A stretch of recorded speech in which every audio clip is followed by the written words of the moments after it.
లేదండి పిన్ని గారు. అవునవును. బాబాయ్ గారు బాగానే ఉన్నారు కదా? తనమ్మాయి రాలేదా? అంతే అండి, వీళ్ళు మానేశారంటే మనకైతే చేయి కోసేసినట్టు ఉంటుంది. పిల్లలు స్కూల్కి వెళ్ళిపోయారండి, సాయంత్రం దాకా రారు. నేను ఖాళీగా ఉండనండి, ఎప్పుడు పని చేస్తూనే ఉంటాను.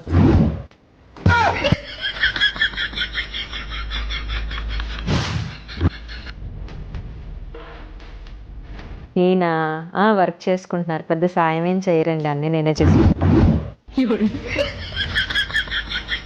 ఈయన పిలుస్తున్నారండి, మళ్ళీ ఏదో ఒకటి ఇవ్వాలనుకుంటా, వస్తున్నాను మళ్ళీ. బాయ్. గంట అయింది ఆవిడ ఫోన్ చేసి, ఎంతకి పెట్టను కూడా పెట్టట్లే. ఎన్ని సైకిల్ చేశాను నాకు ఏదో చేసి పిలవమని చెప్పి. నాకు అర్థం కాదు, నువ్వు నిజంగానే తింగరోడ్లో యాక్ట్ చేస్తావా నన్ను బుక్ చేయడానికి?